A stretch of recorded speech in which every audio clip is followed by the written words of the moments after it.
नमस्कार दोस्तों। वो कहते हैं ना, जमाने की भीड़ में गुमशुदा सपने ढूंढ रहे हैं। जमाने की भीड़ में गुमशुदा सपने ढूंढ रहे हैं। आजकल हम अपनों के बीच में अपने ढूंढ रहे हैं। नमस्कार प्यारे बच्चों, एक बार फिर से आपका हार्दिक स्वागत है और मैं प्रदीप कुमार आपके लिए एक और बेहतरीन लेक्चर लेकर आया हूं। और प्यारे बच्चों, जैसा कि पिछले एक ही वीडियो में हमने बौद्ध धर्म कंप्लीट पढ़ा दिया था, आज एक ही वीडियो में हम जैन धर्म कंप्लीट करेंगे। दो लेक्चर का लेने का टाइम नहीं है, एक लेक्चर में इस कदर आपको याद करवा दूंगा कि सेकंड लेक्चर की आपको जरूरत ही नहीं पड़ेगी।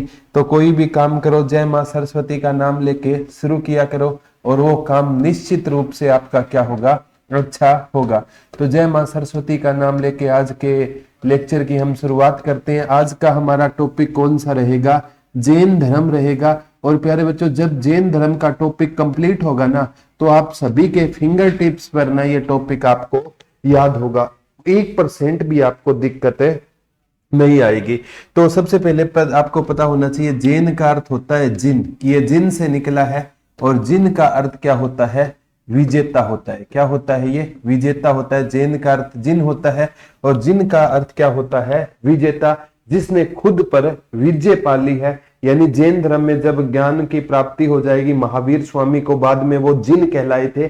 जिन का अर्थ क्या होता है? विजेता होता है। और अगर आपसे पूछे प्यारे बच्चों, ये जैन धर्म कैसा धर्म था? ये नास्तिक धर्म था। कैसा धर्म था? नास्तिक धर्म होता था। यानी ये ईश्वर के अस्तित्व में विश्वास नहीं रखता था। ये ईश्वर के एग्जिस्टेंस या अस्तित्व में, ईश्वर के अस्तित्व में क्या नहीं रखता था? ये विश्वास नहीं रखता था। ये मतलब कैसा धर्म था? नास्तिक धर्म था। और मैंने बताया था प्यारे बच्चों, जो हमारा बौद्ध धर्म था ना, वो भी कैसा धर्म था? तो हमारा बौद्ध धर्म भी है ना, वो भी क्या था? नास्तिक धर्म था। वो भी ईश्वर के अस्तित्व में क्या नहीं रखा करता था? विश्वास नहीं रखा करता था। ये दोनों धर्म में ना कैसे धर्म थे प्यारे बच्चों? नास्तिक धर्म थे। ये दोनों ही ईश्वर के अस्तित्व में क्या नहीं रखा करते थे? विश्वास नहीं रखा करते थे। ये दोनों धर्म कैसे धर्म होते थे? नास्तिक धर्म होते थे। दोनों एग्जाम में ये क्वेश्चन आ चुके हैं। Good morning sir. तो ये दोनों एग्जाम में क्वेश्चन, आगामी एग्जाम में भी ये क्वेश्चन आने के चांसेस रहेंगे। ठीक है, अब बात आती है प्यारे बच्चों, जैन धर्म में ना जो इनके गुरु होते थे ना, उनको किस नाम से जाना जाता था? उन्हें तीर्थंकर कहा जाता था। क्या कहा जाता था? जैन धर्म में जो गुरु होते थे ना, उनको किस नाम से जाना जाता था? तीर्थंकर के नाम से जाना जाता था। ठीक है। और जैन धर्म में अगर आपसे पूछे कितने तीर्थंकर हुए हैं प्यारे बच्चों? 24 तीर्थंकर हुए हैं। तो जैन धर्म में ना गुरु को किस नाम से जाना जाता था?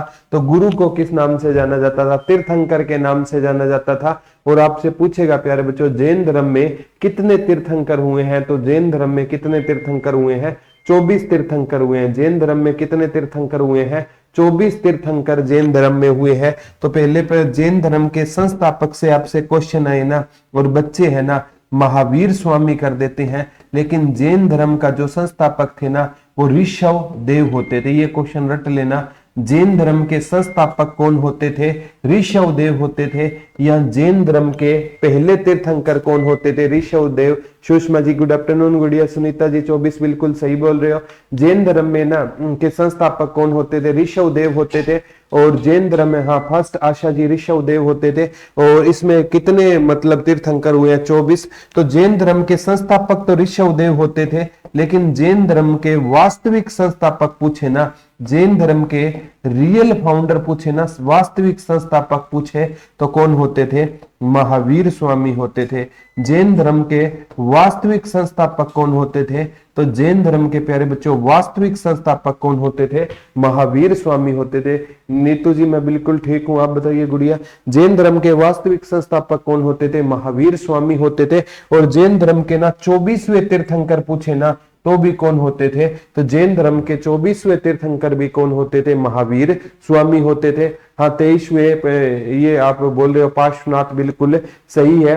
और ये प्यारे बच्चों 22वें अरिस्टनेमी होते थे। सभी के बारे में हमें नहीं पढ़ना है, ठीक है। अब मैं बताता हूं जो सबसे इसके संस्थापक कौन होते थे। ऋषभदेव इसके क्या होते थे, संस्थापक होते थे। जय मां सरस्वती से पढ़ोगे बहुत अच्छा एक सेशन जाएगा आपका। नाम माता रानी का लेके पढ़ा करो, आप जरूर सफल होगे। अब जो जैन धर्म के संस्थापक है ना ऋषभदेव, ऋषभदेव का वर्णन हमें किस में मिलता है, ऋग्वेद में मिलता है। किस वेद में मिलता है, ऋग्वेद में ना जैन धर्म के किसका वर्णन मिलता है, ऋषभदेव का वर्णन मिलता है। और एक है ना जो 21वें है अरिस्टनेमी, अरिस्टनेमी का भी वर्णन हमें किस में मिलता है। ये 22वें अरिस्टनेमी है ना, इनका भी वर्णन हमें किस में मिलता है, ऋग्वेद में मिलता है। तो वो पूछेगा कि जैन धर्म के जो ये 24 तीर्थंकर है उनका वर्णन किस में मिलता है। आज नोटिफिकेशन नहीं आ रहा तो कोई दिक्कत नहीं नरेश, नोटिफिकेशन तो बेवफा हो सकता है ना, आपके सर तो नहीं है ना, तो आप इसी टाइम पर वेट चेक कर लिया करो आप चल रहा है या नहीं चल रहा है। ये चीजें आपको याद रखनी है। ये 22वें अरिस्टनेमी होते थे। और 13वें तीर्थंकर है ना, कहते हैं प्यारे बच्चों पार्श्वनाथ होते थे। कौन होते थे, पार्श्वनाथ होते थे। और ये काशी नरेश असव सेन के बेटे होते थे। काशी नरेश असव सेन के क्या होते थे, बेटे होते थे। ये क्वेश्चन आता है। जैन धर्म के 23वें तीर्थंकर कौन होते थे, पार्श्वनाथ होते थे। और ये किसके बेटे होते थे, काशी नरेश। काशी की कैपिटल जैसे हमने पढ़ी थी वाराणसी, काशी नरेश असव सेन के क्या होते थे, बेटे होते थे।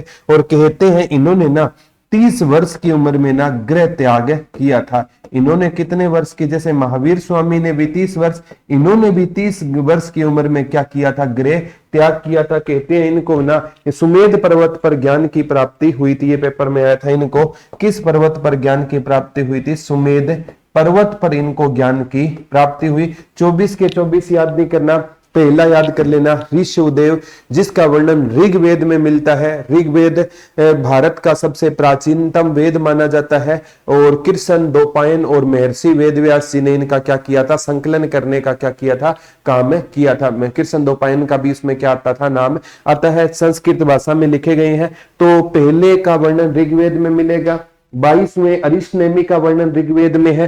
23वें पार्श्वनाथ थे जो काशी नरेश असव सेन के बेटे होते थे। 30 वर्ष की उम्र में गृह त्याग किया, सुमेध पर्वत पर इनको ज्ञान की प्राप्ति हुई। इन्होंने ना 4 सिद्धांत दिए थे। इन्होंने क्या दिए थे प्यारे बच्चों, जैन धर्म में क्या दिए थे, 4 सिद्धांत दिए थे। एक इन्होंने कहा है कि इंसान को सदैव क्या बोलना चाहिए, सत्य बोलना चाहिए।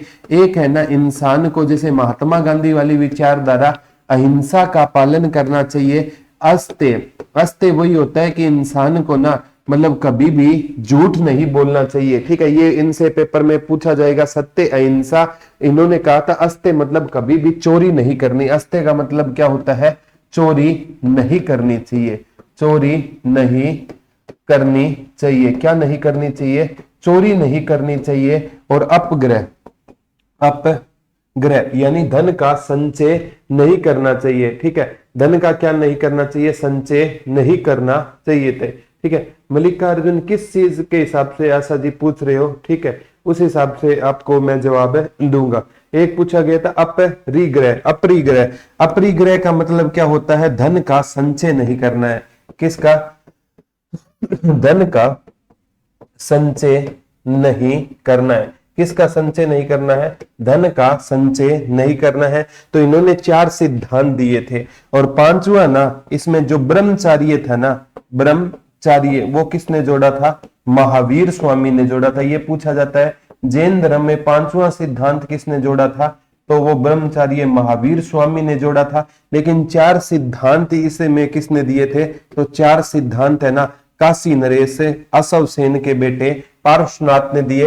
इंसान को कहते हैं किसी भी कंडीशन में ना झूठ नहीं बोलना, यानी सत्य बोलना है, ठीक है। और प्यारे बच्चों एक छोटी सी बात बताता हूं, सत्य बोलने का फायदा क्या होता है कि कभी उसको याद नहीं रखना पड़ता। और झूठ का नुकसान क्या है, अगर मैंने आपसे कोई बात झूठ बोलती है ना, तो मेरे को पता नहीं जब भी आप मिलोगे ना तो याद रखना पड़ेगा कि वो बात इसके सामने मैंने झूठ बोली है। और सत्य बोलने वाले को कभी भी कोई चीज याद रखने का टेंशन ही नहीं है। आज मैंने आपको कुछ बोल दिया, मैं भूल जाऊंगा, ठीक है। तो ये सत्य की सबसे बड़ी विशेषता है प्यारे बच्चों। जीवन में कोशिश करना कभी भी झूठ मत बोलना। बचपन में भी मम्मी पापा सिखाया करते थे बेटा इंसान को सत्य बोलना चाहिए, अगर आप सत्य नहीं बोलोगे तो आपको काला कौवा काट जाएगा। बचपन में ऐसी चीजें मम्मी पापा सिखाया करते थे और कहते हैं सत्य नहीं बोलोगे ना तो काला सांप काट लेगा। वो काटेगा नहीं काटेगा वो अलग बात है, लेकिन इंसान को सत्य बोलना चाहिए। अहिंसा यानी कभी भी हिंसक नहीं बनना है। महात्मा गांधी भी कहते थे अहिंसा परमो धर्म, लेकिन काशी नरेश अशोक सेन के बेटे पार्श्वनाथ ने ये बात कही थी कि हमें अहिंसा का क्या करना चाहिए, पालन करना चाहिए। अहिंसा का क्या करना चाहिए, हमें पालन करना चाहिए। ठीक है, तो ये चीजें आप जैन में ही आते हैं क्या मल्लिकार्जुन जो, हाँ वो आशा जी, उसके बारे में भी मैं आपको अलग से ये वीडियो में हम डिस्कस करेंगे। पहले ये टॉपिक हम कवर करते हैं। ठीक है, एक अस्त्य क्या होता है, चोरी नहीं करनी है। अगर आप किसी की कोई चोरी करते हो ना प्यारे बच्चों, बाद में क्या करता है आपको ना मतलब उसका नुकसान उठाना पड़ेगा। चोरी नहीं करनी चाहिए। जो चीज आपकी है ना तो वो जरूरी है प्यारे बच्चों आपके पास ही रहेगी। किसी की चीज चुरा लोगे ना तो बाद में ना पछतावा आपको बहुत होगा। ठीक है, चोरी तो आपको करनी ही नहीं है। ठीक है, मतलब दुनिया में कई होते हैं, कई ऐसे चोर होते हैं जो दिल भी चुरा लेते हैं। ठीक है, ऐसा फिल्मों में सुना है। वैसे दिल कोई चुराया नहीं जाता है, ये तो पता नहीं आपके दिमाग में क्या चीजें हैं। हर बात कहते हैं दिल पर लग गई।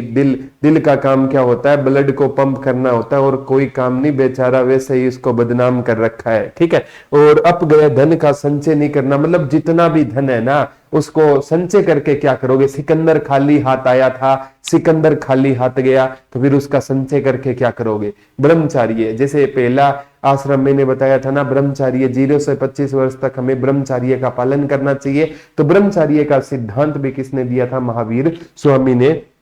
पांचवा जोड़ा, इसमें पांचवा ही पूछा जाएगा, महावीर स्वामी ने जोड़ा। और अहिंसा, इनमें सबसे इंपॉर्टेंट कौन सा, ये पूछा था, इनमें सबसे इंपॉर्टेंट कौन सा रहेगा, जो अहिंसा वाला है ना सबसे इंपॉर्टेंट रहेगा। महावीर स्वामी ने कौन सा जोड़ा था, तो महावीर स्वामी ने ब्रह्मचार्य जोड़ा, लेकिन सबसे प्रमुख कौन सा रहेगा, अहिंसा रहेगा। और दोबारा बताता हूं, एक एग्जाम की तैयारी नहीं करवा रहा, आप है ना जिस एग्जाम में महावीर स्वामी या जैन धर्म से क्वेश्चन, कितने बड़े लेवल का एग्जाम उठा लेना, एक क्वेश्चन बाहर नहीं जाएगा, बस आप अपना प्यार बनाए रखना। अब पेपर में पूछा गया था, सबसे इंपॉर्टेंट है महावीर स्वामी पे। अब आते हैं, अब जाकर हमारा टॉपिक स्टार्ट होगा।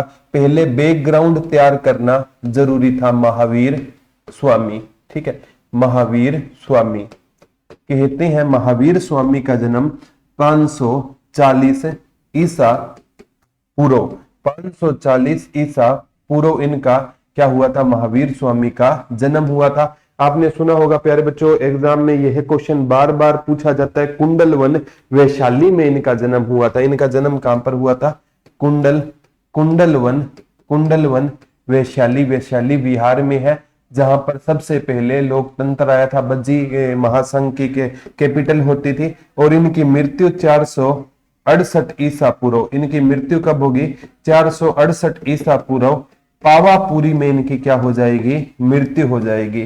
ठीक है, अब जैसे महात्मा बुद्ध आपको याद आ रहे होंगे, महात्मा बुद्ध का जन्म 563 ईसा पूर्व हुआ था। महात्मा बुद्ध का जन्म कहां पर हुआ था, लुम्बिनी वन में हुआ था, लुम्बिनी वन में हुआ था। और 483 ईसा पूर्व मल्लों की राजधानी कुशीनगर में महात्मा बुद्ध की मृत्यु हो गई। तब आपको ये लगना चाहिए प्यारे बच्चों, ये देखो महात्मा बुद्ध और महावीर स्वामी इसमें देखो मैच कर रहे हैं, काफी चीजें इनमें मैच कर रही है। ठीक है, तो काफी चीजें इनमें क्या कर रही है, मैच कर रही है। तो आप मान सकते हो प्यारे बच्चों, जैन धर्म और बौद्ध धर्म दोनों साथ साथ चलते थे। मैंने आपको बताया था उत्तर वैदिक काल में ना जो कर्म कांड आ गए थे तो लोग बलि देने लग गए थे, ब्राह्मण खुद को बड़ा बनाते थे और क्षत्रिय खुद को बड़ा बनाते थे। तो उन लोगों को, उस कर्म कांडों से लोगों ने छोड़ करना, कोई जैन अपना रहा है, कोई बौद्ध धर्म अपना रहा है, तो दोनों धर्म क्या चलेंगे, समकालीन चलेंगे, एक साथ साथ है चलेंगे। ठीक है, तो ये याद कर लेना, महावीर स्वामी वास्तविक संस्थापक होंगे। दोनों में कंपेयर करके याद, रीनू जी गुड आफ्टरनून गुड़िया, दोनों में कंपेयर करोगे तो चीजें बड़ी आसान हो जाएगी। अब है ना महावीर स्वामी है ना, कहते हैं इनके ना बचपन का नाम वर्धमान था। महावीर स्वामी के बचपन का नाम क्या होता था? इनके प्यारे बच्चों बचपन का नाम क्या होता था? वर्धमान होता था। बचपन का नाम क्या होता था? वर्धमान होता था। इनके पिता का नाम क्या होता था? महावीर स्वामी के पिता का नाम सिद्धार्थ होता था। क्या होता था?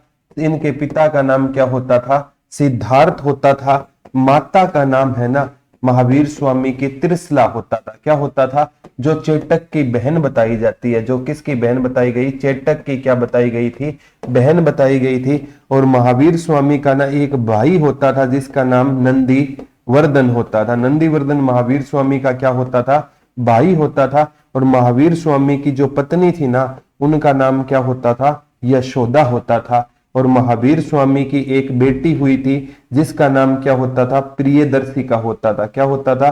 प्रियदर्शिका महावीर स्वामी की क्या होती थी? बेटी होती थी। और महावीर स्वामी ने अपनी बेटी की शादी जिससे कर दी उसका नाम जामाली होता था। और जामाली महावीर स्वामी का क्या होता था? दामाद होता था। और जामाली ही ना महावीर स्वामी का क्या कहलाएगा? प्रथम शिष्य कौन होता था? तो महावीर स्वामी का जो प्रथम शिष्य है ना वो जमाली हुआ करता था। कौन हुआ करता था? अब है ना एक चीजें यहां पर महावीर स्वामी लिख लो, यहां पर लिख लो महात्मा बुद्ध। एक भी क्वेश्चन गलत हो जाए ना तो मेरे को कहना महात्मा बुद्ध लिख लो। ठीक है, जीके याद करने का यही पैटर्न है। महात्मा बुद्ध के बचपन का नाम क्या होता था? सिद्धार्थ होता था। देखो महात्मा बुद्ध के बचपन का नाम सिद्धार्थ है, इनके बचपन का नाम वर्धमान है। महात्मा बुद्ध के पिता का नाम है ना शुद्धोधन होता था। क्या होता था? शुद्धोधन होता था। शुद्धोधन महात्मा बुद्ध के क्या होते थे? शुद्धोधन पिता होते थे। इनके सिद्धार्थ थे। महात्मा बुद्ध की माता का नाम महामाया होता था। और महामाया की जन्म के 7वें दिन मृत्यु हो गई तो इनकी माता का इनकी मौसी ने गौतमी प्रजापति ने पाला था। गौतमी प्रजापति ने पाला था। और महात्मा बुद्ध का ना भाई नहीं था, पत्नी का नाम महात्मा बुद्ध के क्या होता था? यशोधरा होता था। महात्मा बुद्ध के बेटे का नाम क्या होता था? राहुल होता था। घोड़े का नाम क्या होता था? कंटक होता था। और छना क्या होता था? उसका छना है ना उसका जो मतलब घोड़े को संभालने का काम किया करता था। तो महात्मा बुद्ध का पहला शिष्य है ना आनंद होता था। और पहली महिला शिष्य है ना वो गौतमी प्रजापति होती थी। दोनों को ना इस प्रकार रखो प्यारे बच्चों, कोई दिक्कत ही नहीं आएगी। तो इनका ना एक कुल याद रख लेना, महावीर स्वामी यात्रिक कुल से संबंध रखते थे। और महात्मा बुद्ध है ना इनका कुल शाक्य कुल होता था, इसीलिए महात्मा बुद्ध शाक्य मुनि कहलाए। ये टॉपिक ये टेबल याद कर लेना। महावीर स्वामी का जन्म 540 ईसा पूर्व है ना वो कुंडल वन में हुआ था। कुंडल वन वैशाली में। इनका महावीर स्वामी का जन्म महात्मा बुद्ध का जन्म 563 ईसा पूर्व लुम्बिनी वन में हुआ था। लुम्बिनी मृत्यु पूछे तो 483 ईसा पूर्व कुशीनगर में क्या हो जाएगी? मृत्यु हो जाएगी। और इनकी मृत्यु पूछे ना तो आप पढ़ोगे 468 ईसा पूर्व है ना इनकी मृत्यु कहां पर हो जाएगी? ये पावापुरी में हो जाएगी। कहां पर हो जाएगी? पावापुरी में इनकी क्या हो जाएगी? मृत्यु हो जाएगी। ये चीजें है ना आप दोनों को कंपेयर करके पढ़ोगे ना तो चीजें आप लंबे टाइम तक याद कर पाओगे। अब मेरे को बताओ क्या याद नहीं है? वैसे ही कहते हो महात्मा बुद्ध और महावीर स्वामी यादें नहीं होते, याद हो जाएंगे। बस है ना थोड़ा सा इंसान को पेशेंस रखना चाहिए, धैर्य रखना चाहिए। यहाँ महात्मा बुद्ध के बचपन का नाम सिद्धार्थ होता था, या इनके पिता का नाम सिद्धार्थ है, इनके बचपन का नाम वर्धमान। महात्मा बुद्ध के पिता का नाम शुद्धोधन, इनकी माता का नाम त्रिशला। महात्मा बुद्ध की पहली माता महामाया, और महामाया की मृत्यु के बाद कौन हो गई थी? गौतमी इनकी मौसी। और इनके भाई का नाम नंदीवर्धन। महात्मा बुद्ध की माता का नाम यशोधरा, या इनकी माता का नाम यशोदा। ये नहीं इनकी पत्नी थी यशोदा, और महात्मा बुद्ध की पत्नी का नाम क्या होता था? यशोधरा होता था। और ये चीजें है ना आपको याद करनी है। इनकी प्रियदर्शी का एक बेटी होती थी और महात्मा बुद्ध का एक बेटा होता था, राहुल होता था। अब इनमें इन्होंने ना दोनों ने गृह त्याग भी बताऊंगा किन घटना में हुआ था। जैसे महात्मा बुद्ध ने 29 वर्ष की उम्र में गृह त्याग किया था। इन्होंने कहते हैं महावीर स्वामी ने ना 31 वर्ष की उम्र में गृह त्याग किया था। कितने वर्ष की उम्र में गृह त्याग किया था? 30 वर्ष की उम्र में गृह त्याग किया। किससे इन्होंने परमिशन ली थी? नंदीवर्धन से। वर्धन से क्या ली थी, परमिशन ली, और नंदी वर्धन से परमिशन लेकर इन्होंने क्या किसका त्याग कर लिया था, गृह त्याग कर लिया। ये पेपर में रिफ्रेश करना, नंदी वर्धन से इन्होंने परमिशन ली। कहते हैं प्यारे बच्चों पहले है ना इन्होंने अपने मम्मी पापा की सेवा की और ये पहले ही गृह त्याग करना चाहते थे, लेकिन ना इनके बड़े भाई ने कहा कि माँ पिता को तो कम काब आएगा। बाद में कहते हैं उन दोनों की मृत्यु के बाद है ना ये उदास रहने लग गए थे।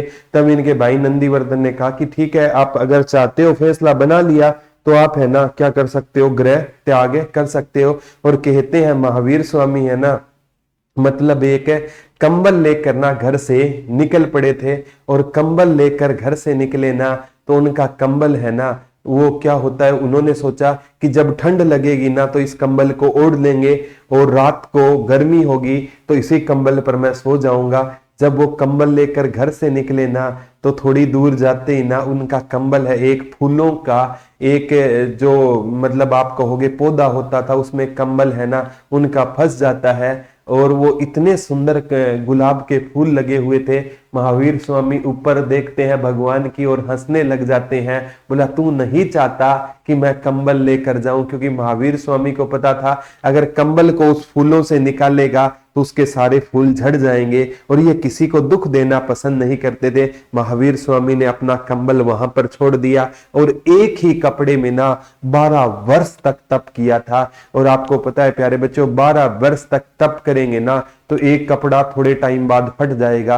तो इन्होंने नग्न अवस्था में क्या किया था, तप किया, तब जाकर ये महावीर कहलाए थे। तो ऐसे ही कोई महावीर नहीं बनता। महावीर का अर्थ होता है साधना के प्रति समर्पण होता है, और आपको एग्जाम क्लियर करना है तो आपको महावीर बनना होगा। साधना के प्रति आपका समर्पण होना चाहिए। ये नहीं है कि कोई हाय हेलो वाला मैसेज आपका जो लक्ष्य से आपको भ्रमित कर दे। ये प्यारे बच्चों जो हाय हेलो ये क्षण भंगुर की चीजें होती है, ये परमानेंट नहीं होती है, और इनके चक्रों में आज पड़ गए ना तो फिर सारी उम्र आपको पछतावा करना पड़ेगा। आज हो सकता है आपके मोबाइल का पासवर्ड कोई स्पेशल उनका बर्थडे हो, लेकिन आपका मोबाइल का पासवर्ड कोई और ले जाएगा। इस बात को ध्यान रखना। अगर आपका साधना के प्रति क्या नहीं होगा, समर्पण नहीं होगा। 12 साल कठिन तप किया और आपका एक एग्जाम क्लियर नहीं होता तो आप हार मान जाते हो। ऐसा कभी नहीं होना चाहिए। लगातार मिल रही असफलताओं से गालिब कहा करते थे निराश नहीं होना चाहिए, क्योंकि गुच्छे की आखिरी चाबी भी ताला खोल सकती है। तो लगातार प्रयत्न करते रहना चाहिए। 30 वर्ष की उम्र में गृह त्याग किया।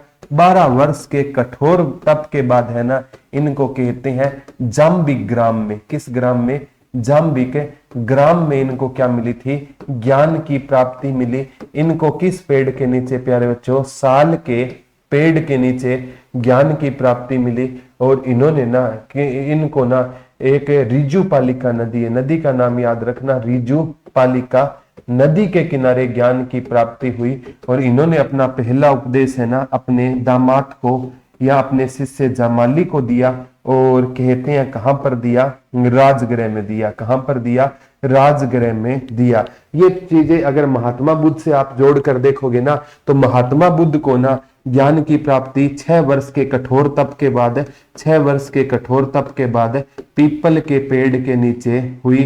फल्गु नदी जिसे आप निरंजना नदी के किनारे मिली थी, और उन्होंने अपना पहला उपदेश कहां पर दिया था, सारनाथ में दिया था। और इनको ना 6 का 12 वर्ष की जाम्बिक ग्राम में महात्मा बुद्ध को बोध गया में मिली थी। कहां पर मिली थी, महात्मा बुद्ध को बोध गया में मिली थी। इनको जाम्बिक ग्राम में मिली। महात्मा बुद्ध को पीपल के पेड़ के नीचे, इनको साल के पेड़ के नीचे। महात्मा बुद्ध को फल्गु नदी के किनारे, इनको रिजु पालिका नदी के किनारे। और महात्मा बुद्ध का पहला शिष्य कौन होता था, आनंद होता था, और इनका पहला शिष्य इनका दामाद जामाली होता था। महात्मा बुद्ध ने पहले उपदेश सारनाथ में दिए थे, इन्होंने पहले उपदेश कहां पर दिए, राजगृह में। प्राकृत भाषा की ओर भी जरूर आएंगे। Thank you Neetu ji, Naresh ji thank you. ठीक है, तो ये चीजें आपको ध्यान में रखनी है। कंपेयर करके पढ़ोगे ना टॉपिक, एक तो टॉपिक याद हो जाएगा, और दूसरा ना आपका कॉन्फिडेंस 7वें आसमान पर होगा कि आप एक टॉपिक नहीं पढ़ रहे, आप 2 टॉपिक पढ़ रहे हो। वैसे लग रहा है आप जैन धर्म पढ़ रहे हो, आप तो बौद्ध धर्म भी पढ़ रहे हो। 2 टॉपिक याद हो जाएंगे, कॉन्फिडेंस बिल्ट होगा, 4 बच्चों को आप पढ़ाना कि इस प्रकार से आप पढ़ो। अकेला प्रदीप सर सभी तक नहीं पहुंच पाएंगे, आप भी है ना समाज में कोई जरूरतमंद बच्चे है ना उनको पढ़ा दिया करो। एक तो आपका ज्ञान में वृद्धि होगी, एक उनका भला हो जाएगा। तो हमेशा ना ज्ञान को जितना बांटोगे ना उतना बढ़ेगा। पापा मेरे को कहा करते थे, बेटा इस जहां में हर चीज का बंटवारा संभव है, लेकिन एजुकेशन 2 भाइयों में ना 2 गिलास है तो एक ही गिलास बन जाएगा, लेकिन एजुकेशन को कोई बांट नहीं सकता। ठीक है, तो ये जो आपकी कमाई है, self investment is best investment. अब पेपर में पूछा गया था सबसे इंपॉर्टेंट, जब इनको ना 12 वर्ष के कठिन तप के बाद ज्ञान की प्राप्ति हुई ना, यानी इनको ज्ञान की प्राप्ति जाम्बिक ग्राम में इनको ज्ञान की प्राप्ति हुई थी ना, बाद में क्या कहलाए थे? ये महावीर कहलाए थे। और महावीर का अर्थ क्या होता है? साधना के प्रति समर्पण। साधना के प्रति क्या था इनका? साधना के प्रति क्या था? समर्पण था। ये क्या कहलाए थे? महावीर कहलाए। बाद में ये केवलीन कहलाए। क्या कहलाए? केवलीन कहलाए। बाद में ये क्या कहलाए? जिन। जिन का अर्थ होता है विजेता। बाद में इन्हें अहर्त कहा गया। अहर्त का अर्थ होता है योगी। इन्हें निर्ग्रंथ कहा गया। क्या कहा गया? निर्ग्रंथ कहा गया। जिसे कहा जाता है वंदन रहित कहा जाता है। क्या कहा जाता है? बाद में ये कई नामों से जाने गए। जब इनको 11 सर लेक्चर में पढ़ा भी है और मोटिवेशन भी करते हो। थैंक यू नीतू जी, ये आप सभी बच्चों का प्यार है। बाद में ये केवल्य कहलाए। केवल्य यानी केवलिन या केवल्य कहलाए जब इनको ज्ञान की प्राप्ति हो गई।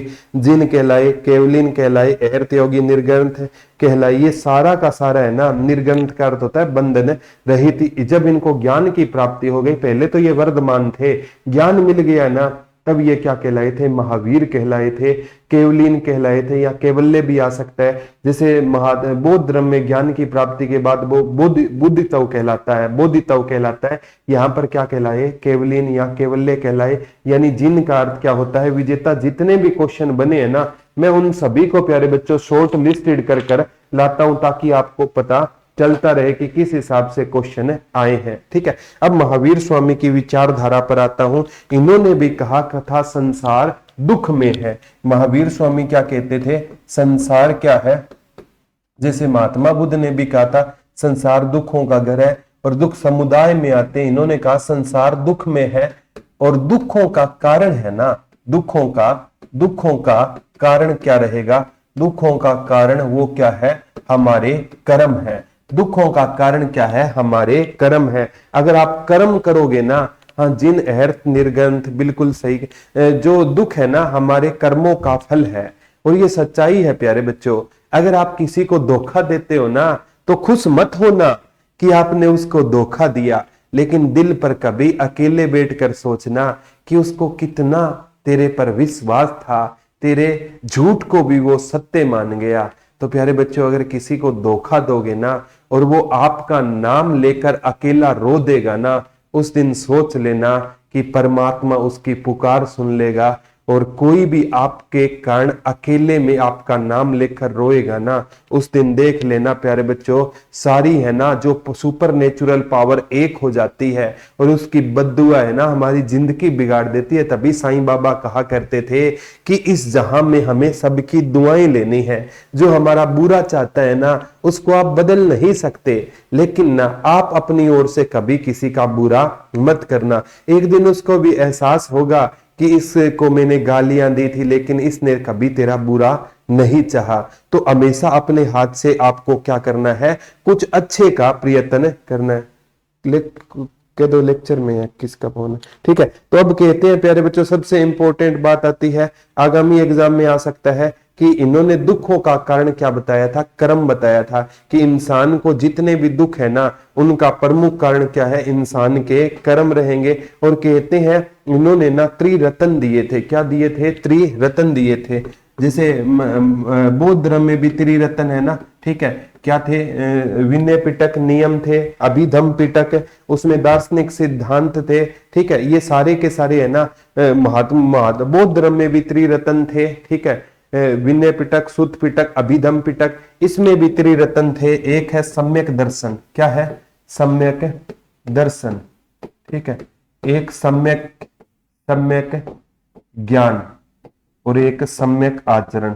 सम्यक आचरण, ये त्रिरत्न रहेंगे। सम्यक का अर्थ होता है सच्चा, कि इंसान का ना जो क्या होना चाहिए प्यारे बच्चों, इंसान का ना दर्शन सच्चा होना चाहिए, सत्य में विश्वास रखना चाहिए इंसान को। सम्यक दर्शन आ गया है, ठीक है, सच्चा ज्ञान आ गया है, ठीक है, ये सम्यक, ये पे त्रिरत्न रहेंगे, दर्शन, सम्यक दर्शन, सम्यक ज्ञान और सम्यक आचरण, ये त्रिरत्न थे। सम्यक दर्शन का मतलब होता है कि इंसान के ना जो दर्शन है ना वो सच्चे होने चाहिए, इंसान को सत्य की परख होनी चाहिए, ज्ञान होना चाहिए कि व्हाट इज ट्रूथ, सच्चाई क्या है, हमें पता होना चाहिए। और सम्यक आचरण, हमारा आचरण सत्य होना चाहिए, यानी सच्चा होना चाहिए, ठीक है। और सम्यक आचरण का मतलब है हमारा बिहेवियर, व्यवहार अच्छा होना चाहिए। और प्यारे बच्चों, गालिब कहा करते थे, इज्जत है ना वो मांगने से नहीं मिलती, इज्जत कमानी पड़ती है। और जो बाप दादा ने हमारे मम्मी पापा ने इज्जत कमाई थी ना, उसमें वर्षों लग गए, और इज्जत खोने के लिए एक सेकंड भी नहीं लगता। आप उसको, किसी को गाली दे दो, इज्जत आप गाली नहीं दे रहे, आपके मम्मी पापा पर, संस्कारों पर बात आएगी, दादा पर दादा पर बात आएगी। तो प्यारे बच्चों, इज्जत बनाने में वर्षों बीत जाते हैं और खोने में एक सेकंड लगती है। तो ये बुजुर्गों की बात फॉलो किया करो। पापा अक्सर ऐसी बातें शेयर करते थे, तो आप भी है ना, मतलब ऐसी बातें शेयर करा करो। समाज में परिवर्तन एक इंसान से नहीं आएगा, सभी मिलकर करेंगे तो समाज में परिवर्तन आएगा। त्रिरत्न, सम्यक दर्शन होना चाहिए, सम्यक ज्ञान होना चाहिए, और सम्यक क्या होना चाहिए, आचरण होना चाहिए। एक बार आया था, ये मतलब जो जैन धर्म है ना, ये किस में विश्वास रखता है, ये आत्मा में विश्वास रखता है कि सोल इज इमोर्टल, आत्मा है ना ये कभी मरती नहीं है, ये आत्मा में विश्वास रखता था। ये रीबर्थ, पुनर्जन्म में विश्वास रखता था, ये पेपर में पक्का आएगा। ये है ना आत्मा में विश्वास रखता था, रीबर्थ। ये कहते हैं इंसान का पुनर्जन्म होता है, ये कहते हैं आम लगाएंगे तो आम होगा, इंसान है ना उसका इंसान के रूप में ही क्या होता है, पुनर्जन्म होता है। एक ये वर्ण व्यवस्था में भी विश्वास है किया करते थे, हालांकि कठोर नहीं थी, लेकिन ये वर्ण व्यवस्था में भी क्या किया करते थे, विश्वास किया करते थे। लेकिन विश्वास ये भगवान में नहीं करते थे, यानी गॉड की एग्जिस्टेंस में ये विश्वास नहीं करते थे, कि ये तभी तो ये नास्तिक धर्म था ना। एक ये कर्म में विश्वास रखते हैं, कर्म सबसे ज्यादा आएगा, ये हमारा जो कर्मा है ना उसमें क्या रखते थे विश्वास, तो आत्मा में, पुनर्जन्म में, ठीक है करना सर इसको, आत्मा में रखते थे, यानी सोल रीवर्थ में, ठीक है। और हमारा जो ये जो कास्टिज्म वगैरह उसमें भी विश्वास रखते थे, और ये कर्म, हमारा कर्मों में भी ये विश्वास रखते थे। ये चीजें आगामी एग्जाम में प्यारे बच्चों डायरेक्ट इनडायरेक्ट यहां से क्वेश्चन बनेंगे। और कहते हैं ये साम्य, स्यादवाद और अनेकवाद का मिश्रण है, ये धर्म है ना, स्यादवाद और अनेकवाद का क्या रहेगा, मिश्रण। स्यादवाद का मतलब है नास्तिक, और अनेकवाद का मतलब होता है आस्तिक। तो नास्तिक और आस्तिक के बीच का जो धर्म है ना, वो कौन सा धर्म कहलाया था, जैन धर्म कहलाया था कंप्लीटली। वैसे तो ये नास्तिक था, लेकिन ना इतिहासकार कहते हैं ये नास्तिक नहीं था, ये स्यादवाद और अनेकवाद का क्या कहलाया था, मिश्रण कहलाया था। यानी आस्तिक और नास्तिक का क्या रहेगा, आस्तिक, और ये स्यादवाद आस्तिक होता है, अनेकवाद नास्तिक होता है। तो ये आस्तिक और नास्तिक का ये नहीं पूछा जाएगा कौन क्या होता है, आपको ये याद रखना है। स्यादवाद और अनेकवाद का मिश्रण कौन सा धर्म कहलाया था, जैन धर्म कहलाया था ना। आस्तिक और नास्तिक के बीच का धर्म था, पेपर में पूछा गया है। अब प्यारे बच्चों इनकी ना संगतियों से क्वेश्चन आते हैं कि ये जैसे ना कितनी जैन, जैसे बौद्ध संगति 4 हुई थी ना, ठीक है, पहली 483 ईसा पूर्व, दूसरी 383 ईसा पूर्व, तीसरी 250 ईसा पूर्व, चौथी 78 ईस्वी में। तो ये भी कहते हैं प्यारे बच्चों प्रथम बौद्ध संगति है ना, प्रथम जैन संगति, प्रथम जैन संगति कहां पर हुई थी, तो प्रथम जैन संगति है ना ये पाटलिपुत्र में हुई थी, पाटलिपुत्र में हुई थी। और ये कब हुई थी प्यारे बच्चों,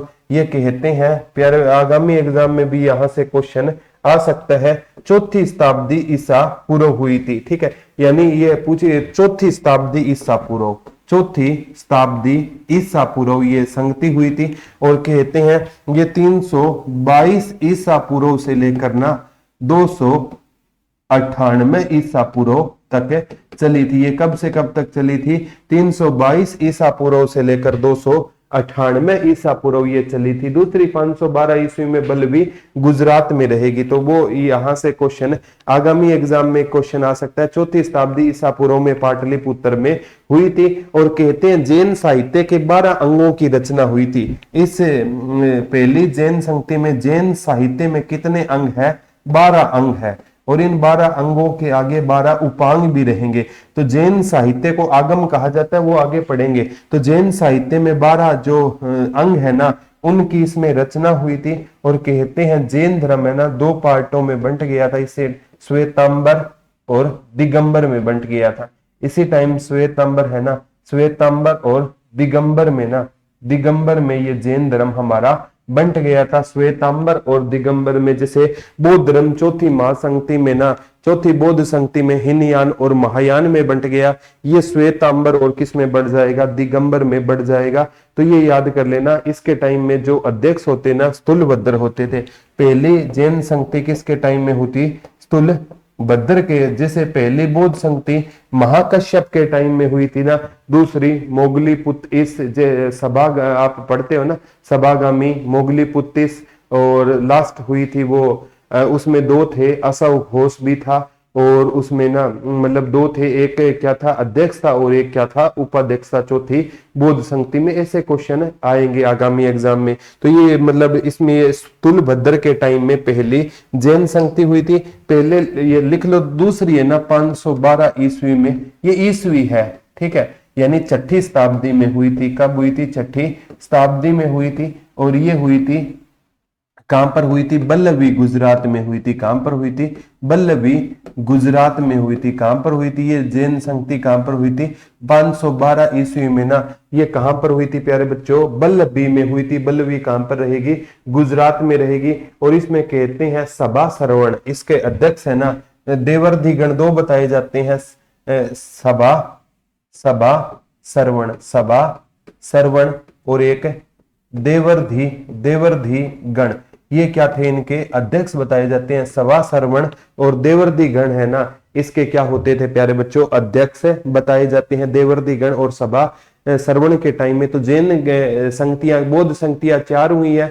और जैन संगतियां कितनी बताई जाती है प्यारे बच्चों? जैन संगतियां 2 हुई थी। एक तो 322 से लेकर 298 ईसा पूर्व। आप चंद्रगुप्त मौर्य का टाइम पढ़ोगे, ये चंद्रगुप्त मौर्य का ही टाइम है। 322 ईसा पूर्व से 298। हाँ, सभा सरवण और एक देवर्धि गण के टाइम में हुई थी। ये आगामी एग्जाम में भी ये क्वेश्चन आएगा। अब कहते हैं महावीर स्वामी है ना, ये इनके टाइम इन्होंने किन की रचना की थी प्यारे बच्चों? संघ की स्थापना की थी महावीर स्वामी ने। ये पेपर में पक्का आएगा।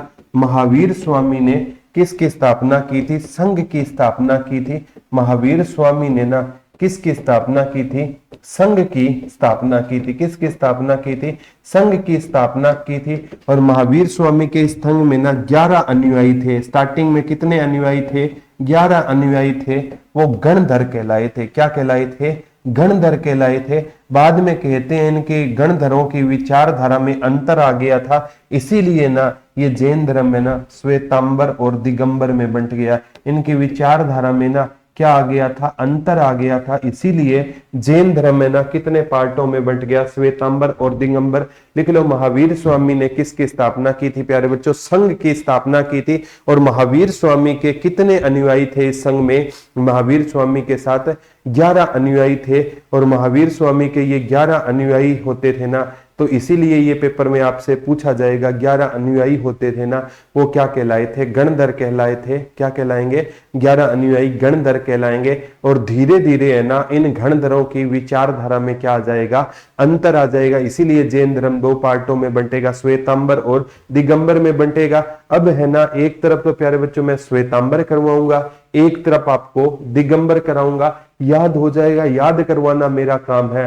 वो आप टेंशन मत लेना, याद होंगे या नहीं होंगे, आप भूलना ही भूल जाओगे। बस टॉपिक में ना इंटरेस्ट होना चाहिए आपको। आप है ना इसको नोट डाउन कर सकते हो, ठीक है। अब बात आती है एक तरफ है ना, जैसे पहले जैन संगति के टाइम में एक तो शाखा बट गई श्वेतांबर, एक शाखा हो गई दिगंबर, ठीक है। अब इंपॉर्टेंट है एक तरफ है ना श्वेतांबर पढ़ेंगे, एक तरफ है दिगंबर पढ़ेंगे। श्वेतांबर का जो मतलब इसको चलाने वाला था वो सतुलभद्र था। कौन था? सतुलभद्र था। और इसको चलाने वाला कौन था? भद्रबाहु था। कौन था? भद्रबाहु था। ठीक है। अब श्वेतांबर वाले है ना क्या पहनते थे? श्वेत माने सफेद, श्वेत वस्त्र पहनते थे। ये क्या पहनते थे? श्वेत वस्त्र पहनते थे। और दिगंबर वाले है ना महावीर स्वामी की विचारधारा को मानते थे, इसलिए ना ये नग्न रहते थे। मैंने आपको बताया था महावीर स्वामी है ना, उन्होंने नग्न अवस्था में क्या किया था? तप किया था। महावीर स्वामी ने किस अवस्था में तप किया था? नग्न अवस्था में महावीर स्वामी ने तप किया था। तो ये क्या रहते थे? महावीर स्वामी के उसी अनुसरण को फॉलो करते थे। तो ये नग्न अवस्था में रहा करते थे दिगंबर वाले। और श्वेतांबर वाले वस्त्र पहनते थे। और श्वेतांबर वाले है ना बदलाव को स्वीकार करते थे, और ये बदलाव को स्वीकार नहीं करते थे। जैसे महायान शाखा बदलाव को मानती थी, हीनयान नहीं मानती थी। ये बदलाव को स्वीकार नहीं करते थे। दोनों में अंतर ये है। ठीक है। ये किसको स्वीकार करते थे? श्वेतांबर वाले बदलाव को स्वीकार करते थे, और दिगंबर वाले बदलाव को स्वीकार नहीं करते थे। और ये महात्मा बुद्ध, ये महावीर स्वामी को ना भगवान मानते थे। तो महावीर स्वामी की इन्होंने क्या शुरू कर दी? मूर्ति पूजा शुरू कर दी।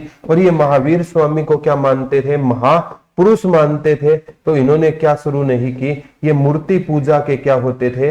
विरोधी होते थे। मूर्ति पूजा के क्या होते थे? विरोधी होते थे। इन्होंने मूर्ति पूजा, श्वेतांबर वालों ने क्या शुरू कर दी? मूर्ति पूजा शुरू कर दी। और वो मूर्ति पूजा के क्या होते थे? दिगंबर वाले मूर्ति पूजा के क्या होते थे?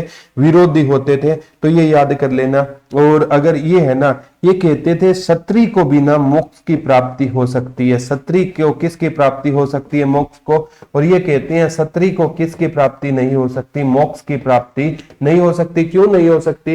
ये कहते हैं कि पुरुष है ना वो तो नग्न अवस्था में तप कर सकता है, लेकिन क्षत्रिय नग्न अवस्था में तप नहीं कर सकती।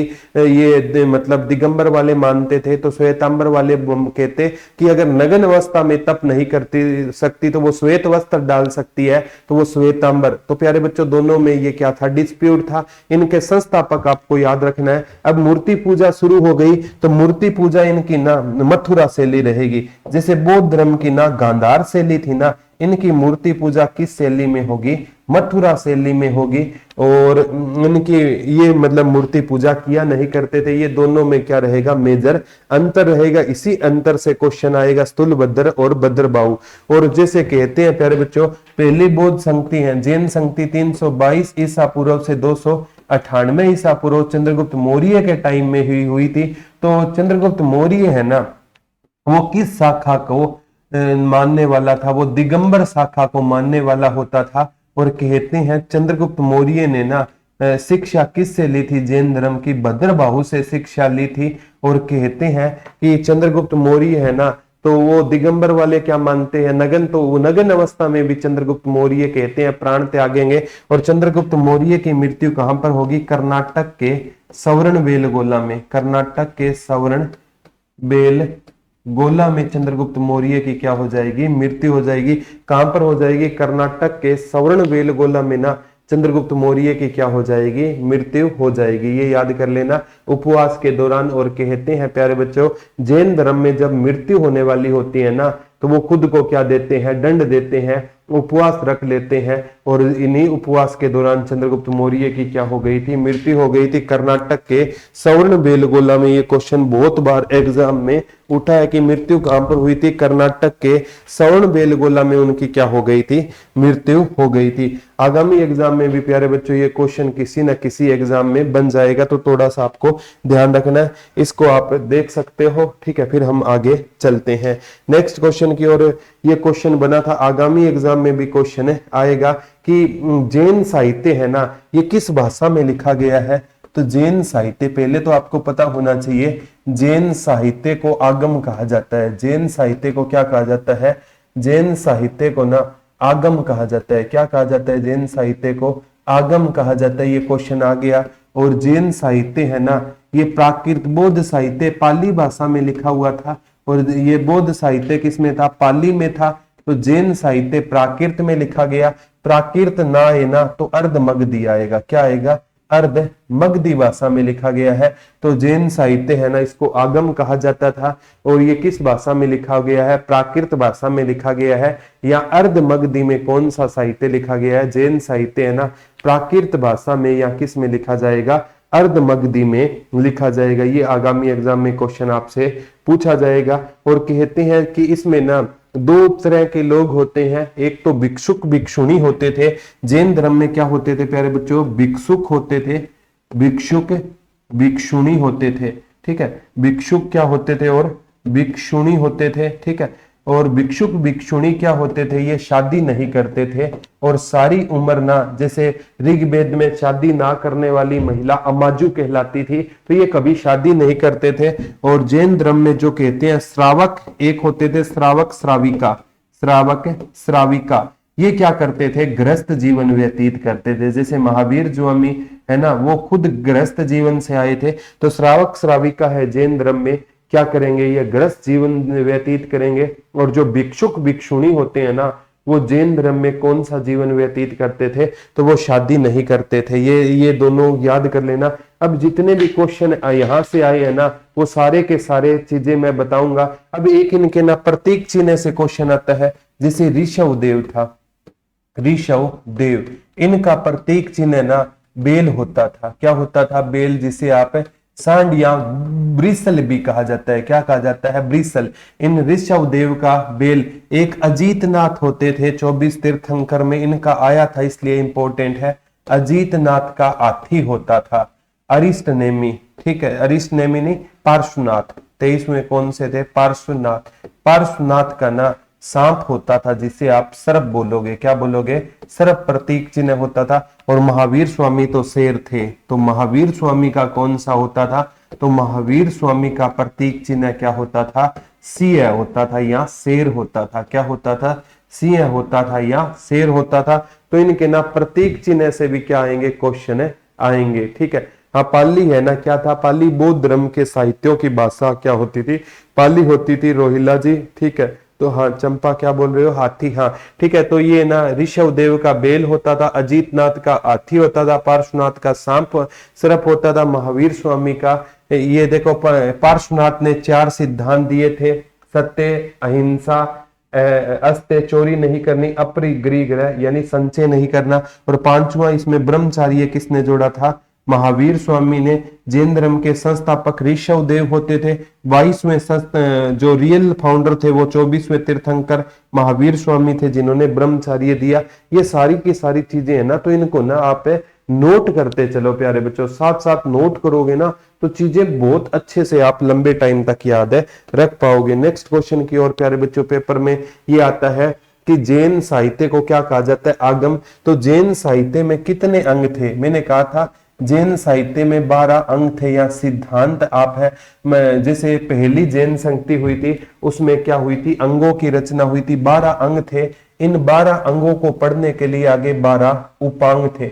तो उपांग भी पूछे तो कितने थे? 12। जैसे वेद 4 थे, वेदों को पढ़ने के लिए वेदांग 6 थे। ठीक है, तो अंग के इसमें जैन में धर्म में क्या थे? अंग 12 थे। उपांग कितने थे? 12 थे। ये पूछा गया था 12 अंगों को पढ़ने के लिए। यानी अंग में ना जैन साहित्य के क्या रहेंगे? सिद्धांत रहेंगे।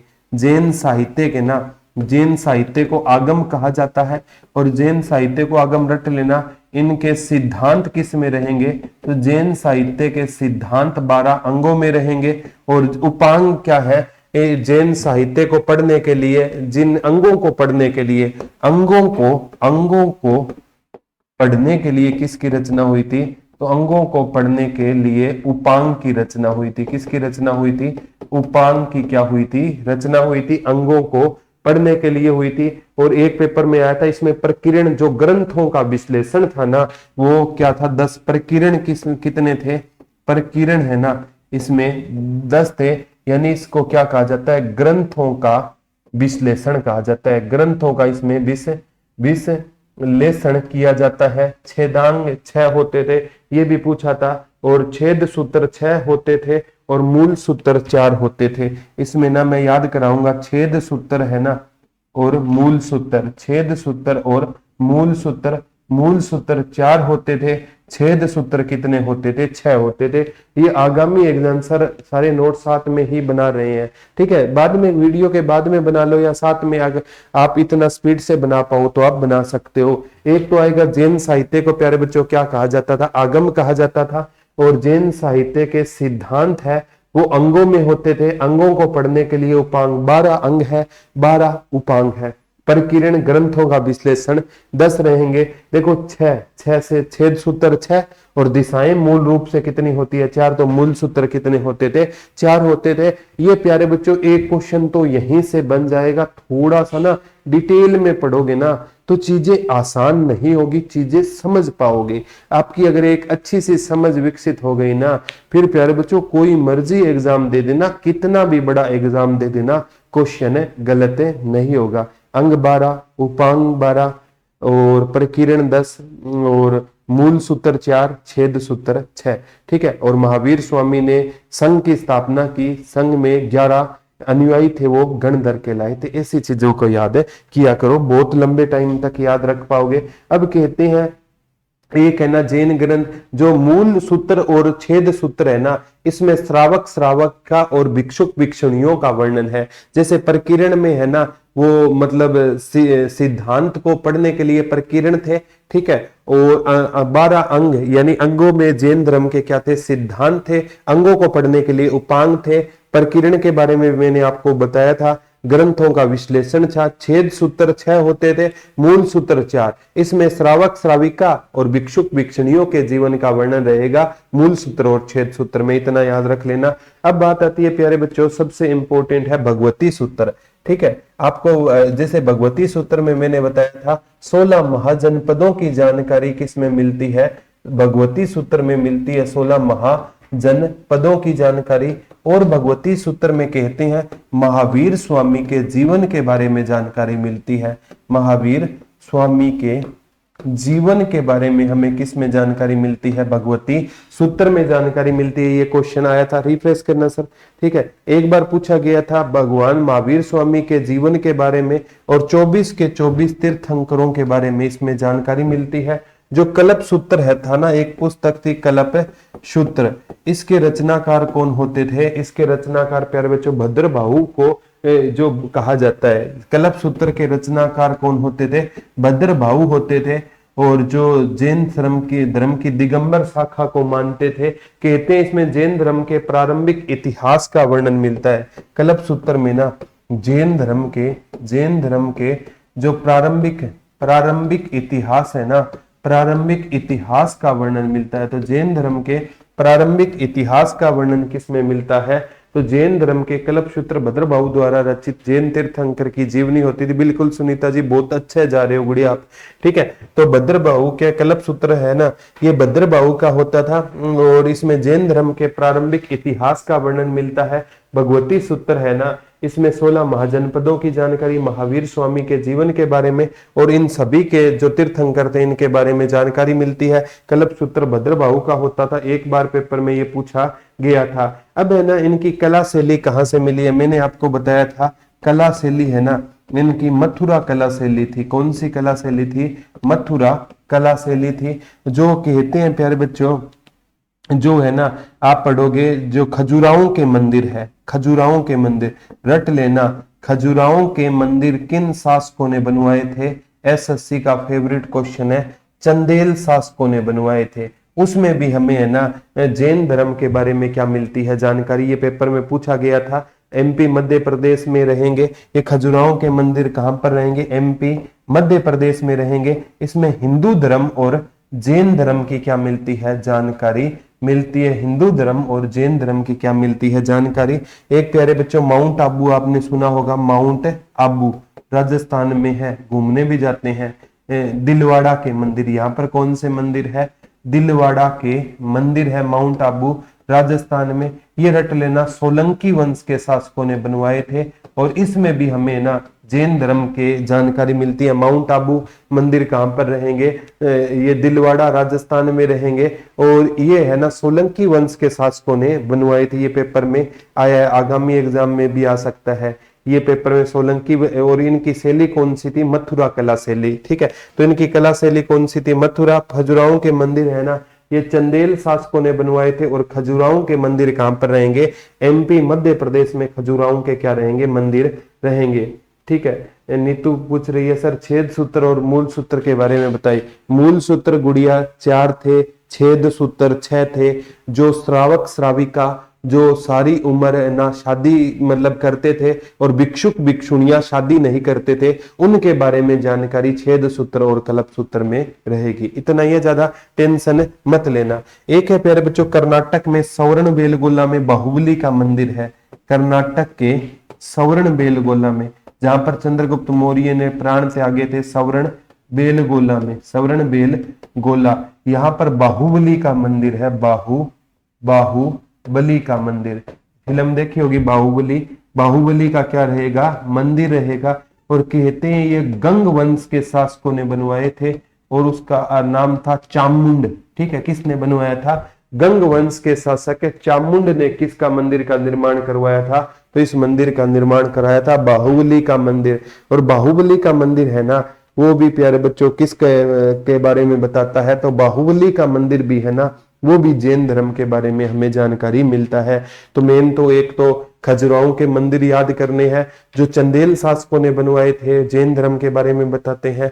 और दूसरा आपको याद करना है, कौन सा याद करोगे बच्चों, दूसरा याद करना, टेंशन लेनी ही नहीं है, दिलवाड़ा माउंट आबू जो सोलंकी वंश के शासकों ने जिसका निर्माण करवाया। तीसरी बाहुबली की मूर्ति है जो गंग वंश के शासकों ने निर्माण कराया, चामुंड ने, वो भी जैन धर्म से संबंधित है। जैसे आप पढ़ते हो प्यारे बच्चों कि 12 वर्ष बाद है ना कुंभ का मेला लगता है, उसी प्रकार 12 वर्ष के बाद है ना यहाँ पर कहते हैं प्यारे बच्चों, यहाँ पर भी एक बाहुबली का क्या लगता है, मेला लगता है, ठीक है, जैन धर्म से संबंधित है, ठीक है। तो ये आगामी एग्जाम में याद रखना, जैन धर्म को मानने वाला चंद्रगुप्त मौर्य होता था, सम्राट अशोक है ना वो बौद्ध धर्म को मानने वाला था। तो राजा से भी क्वेश्चन आ सकते हैं प्यारे बच्चों, ठीक है। राजाओं से, जैसे बिंबिसार होता था ना, वो किसको मानता था, जैन धर्म, बौद्ध धर्म को बिंबिसार मानता था, तभी तो अपना राजवेद जीवक महात्मा बुद्ध की सेवा में भेजा था। तो ये चीजें हैं प्यारे बच्चों, दो धर्मों को आप कंपेयर करके पढ़ोगे ना तो कोई दिक्कतें नहीं आएगी। एक तरफ बौद्ध धर्म पढ़ लेना, लो मैं साइड में हो जाता हूँ, एक तरफ है जैन धर्म पढ़ लेना, कोई दिक्कतें नहीं आएगी। दोनों चीजों में जब तक आप कंपेयर करना नहीं सीखोगे ना तो चीजें ना प्यारे बच्चों मुश्किल हो जाएगी। अब बौद्ध धर्म में देखो सारा याद करा देता हूँ। बौद्ध धर्म महात्मा बुद्ध 563 ईसा पूर्व, इनका जन्म 540 ईसा पूर्व। महात्मा बुद्ध का जन्म है ना वो लुम्बिनी वन में हुआ था। इनका जन्म है ना वो कहां पर हुआ था प्यारे बच्चों, वैशाली के अंदर जगह है, ठीक है, कुंडल ग्राम में इनका जन्म हुआ था। इनकी मृत्यु 468 ईसा पूर्व पावापुरी में है। महात्मा बुद्ध की मृत्यु 483 ईसा पूर्व कुमल्लों की राजधानी कुशीनगर में रहेगी। इनके पिता का नाम क्या था, सिद्धार्थ था। महात्मा बुद्ध के बचपन का नाम सिद्धार्थ था। इनके बचपन का नाम क्या था, इनके बचपन का नाम वर्धमान था। महात्मा बुद्ध के पिता का नाम शुद्धोधन था। इनके पिता का नाम सिद्धार्थ होता था। महात्मा बुद्ध शाक्य कुल से थे, इनका ज्ञात्रिक कुल होता था। और इनके माता का नाम त्रिशला होता था। महात्मा बुद्ध की माता का नाम महामाया। बाद में 7 दिन बाद मृत्यु के बाद गौतमी प्रजापति था। इन माता त्रिशला वो चेटक की बहन होती थी। भाई इनका नंदीवर्धन होता था। पत्नी पूछे तो इनकी यशोदा होती थी। महात्मा बुद्ध की पत्नी यशोधरा थी। इनका बेटी होती थी प्रियदर्शनी, जिसकी शादी इन्होंने जमाली इनका दामाद होता था, पहला शिष्य होता था।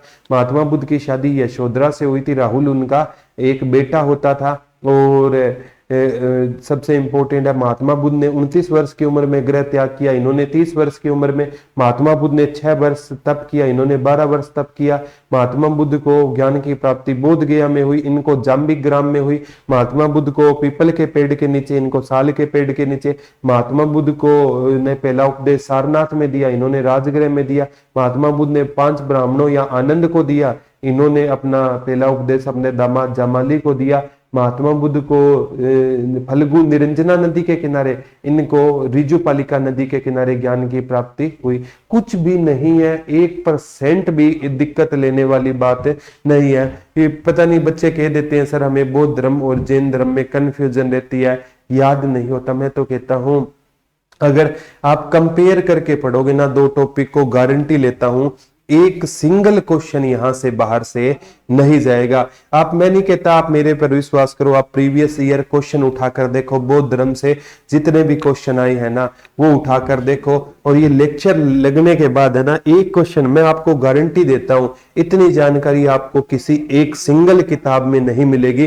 कम से कम 8-10 किताबों से ये जानकारी मैं एकत्रित करता हूं, और फिर भी कहता हूं साथ में बुक पढ़ना बहुत ज्यादा जरूरी है प्यारे बच्चों। बुक को अपनी दोस्त बना लो, कभी भी बुक आपको धोखा नहीं देगी। तो ये मैंने कम से कम 7-8 बुकों से मैं डेटा क्या करता हूं, कलेक्ट करने का काम करता हूं। तो ये आज का लेक्चर था प्यारे बच्चों, आपको बताना है कि आपको लेक्चर कैसा लगा। हर पहले रिफ्रेश करना सर, क्योंकि प्यारे बच्चों मैं ऐसा मानता हूं कि कोई भी टीचर अच्छा नहीं होता, उसके बच्चे उसको अच्छा बनाते हैं। आपको समझ ना आ रहा ना, वहां पर कह देना सर रुक जाइए हमें यहाँ से समझ नहीं आया। मैं तो कहता हूं जितना आप है ना, जितना ज्यादा संघर्ष करोगे ना तो जीत आपकी बहुत बड़ी जीत होगी। किटू जी गुड आफ्टरनून गुड़िया, ठीक है। पत्नी यशोदा 12, बिल्कुल आप सुनीता जी बहुत अच्छे जा रहे हो गुड़िया, हर जवाब का आंसर दे रहे हो। लेकिन जब भी मैं लाइव पढ़ाता हूं ना तो कम से कम प्यारे बच्चों बहुत से मैसेज आते हैं कईयों के, मैं सॉरी जवाब ना दे पाऊं ना तो माफ कर देना, ठीक है। मंदिर वाला दोबारा कराना कुछ भी नहीं है। दिल माउंट आबू दिलवाड़ा के मंदिर राजस्थान में रहेंगे, सोलंकी वंश के शासकों ने बनवाए थे, और इसमें जैन धर्म का मतलब मंदिरों में मूर्तियां मिली है। मथुरा कला शैली में खजुराहों के मंदिर जो चंदेल शासकों ने बनाए हैं वो भी जैन धर्म से संबंधित है, और जो बाहुबली की मूर्ति है जो चामुंड ने बनवाई थी वो भी जैन धर्म से संबंधित रहेगी। कुछ भी नहीं है। मथुरा कला शैली, भाषा पूछे थे प्राकृत या अर्धमंगदी। थैंक यू प्रियंका, रितु, नीतलू, अंजू, सभी को नमस्ते, राम राम। और आज का लेक्चर कैसा रहा, जाते जाते हर कोई बच्चा ना कमेंट करके बताना। और प्यारे बच्चों जब आप बताओगे ना तभी हम अपने में इंप्रूवमेंट कर पाएंगे। तो आज के लिए इतना ही है, कल आपसे दोबारा रूबरू होंगे। तब तक के लिए हंसते रहिए, मुस्कुराते रहिए, अपना और अपनों का ध्यान रखिए। धन्यवाद दोस्तों, जय हिंद, जय भारत, लव यू ऑल।